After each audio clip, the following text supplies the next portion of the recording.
Hello, everyone. It's your host, Emily, and this is another episode of Expert Tips by ADEC Self-Advocates. Today, I'll be talking with a friend of mine. Best friend. Yeah, my best friend, Roxie, as well as a fellow skills training attendee. Hello. Hey, Roxie. So, how old are you? 33. So, I heard you work for here around in ADEC. I work at a place called Gaining Grounds as an intern. I sweep the floors, I mop them, I sort out the pop machine, and I put the new sodas in the back and the old sodas in the front, first in, first out. And then I stock the shelves, and I look for expiration dates and on them.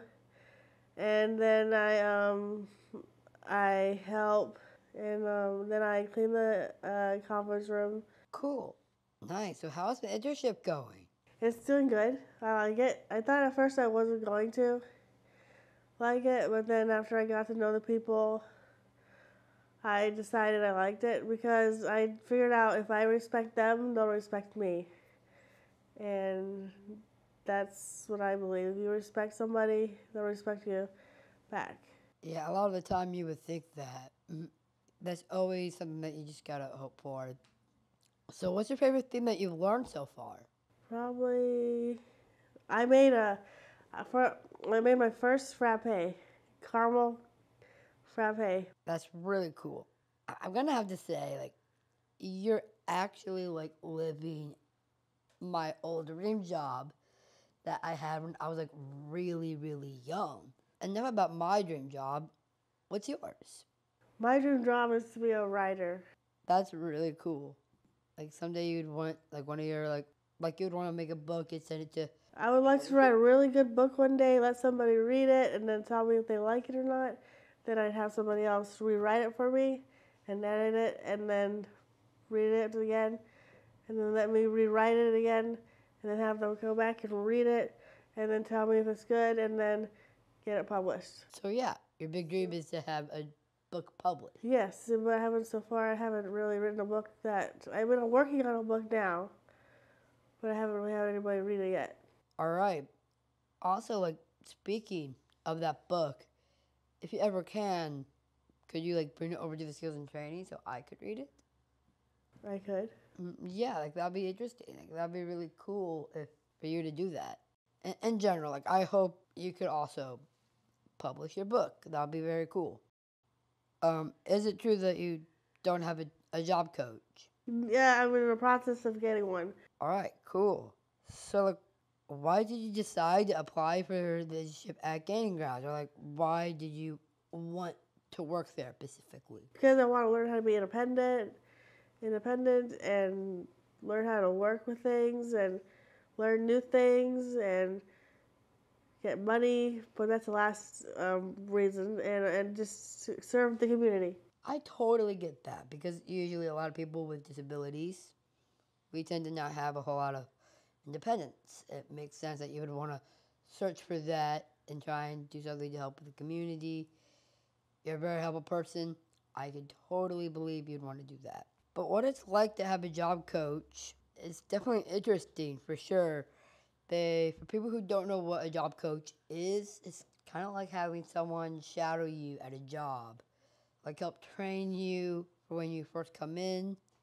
For people who don't know or don't remember, I work at the Soapy Gnome. My job coach is Yuri, and she's been helping me a lot. But now I can now work by myself now.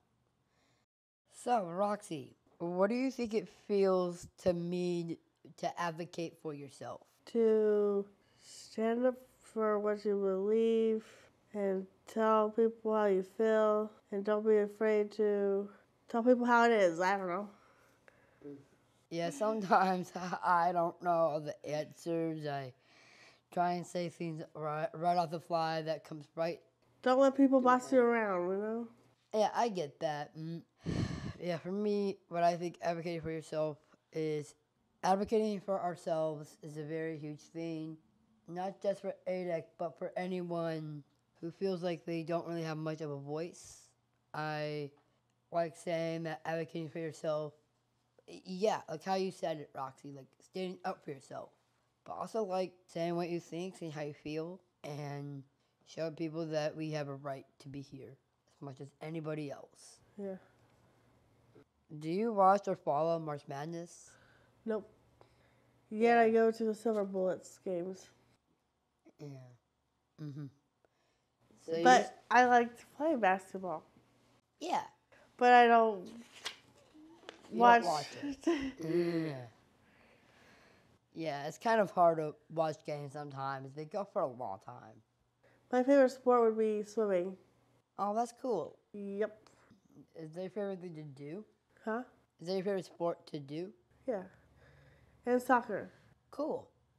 I've grown up playing soccer with my cousins, so that's really cool. If I were to watch a game, I'd probably say football. So what's the first video game you ever played? The first video game, I played Super Mario with my Game Boy Color that I got for Christmas on Guam. Oh, for people who don't know, could you explain what the place Guam is? Okay. Guam is a place in the Pacific Ocean by Japan and the Philippines. Is it a cool place over there? Yeah, it's very pretty. I bet. It sounds really nice. Yeah, why were you living in Guam at first? Okay, I was born on Guam to parents, and when I was born, I was taken away at birth, and I was adopted at 3 years old to missionaries, Richard and Carolyn West, and they had 3 daughters in Swaziland, Africa, and they adopted me when I was 3, and then they adopted 2 more children that were Samoan, and then we lived on Guam until 2000, and then my dad decided to move us back to America, so we moved to Goshen, Indiana in 2000, and we bought a house in Goshen, and then in 2003, we moved to an island called Bonaire in the Caribbean, the ABC Islands, Aruba, Bonaire, Curacao. And then we lived on Bonaire for 2003 to 2007. And then in 2007, we moved to Elkhart, Indiana. And we lived in Elkhart I lived in Elkhart for 2007 to 2010, because I went to Oakland in 2009, and then from Oakland I lived there for 4 months. Then I moved to Gaston, Indiana, and then I went in 2014. I moved me into Parkside, and I lived in Parkside 2014 all the way to 2023. Wow. I knew you said that you had a rough life, but I never really realized how rough that was. That's only half of it. I bet. I bet. I wrote a book about my life. I'll let you read it sometime. That'll be cool. Like, I would have loved to get to know you more and love to see how that book is. I'll bring it in on Monday or Friday or whenever you come in. All right. Sounds good. So, thank you for tuning in, everyone. This is your host, Emily, with Expert Tips by ADEC Advocates. Thank you so much for joining me, Roxie. And thank you, everyone, for supporting our monthly podcast. And hopefully we can see you next time. Bye. Peace.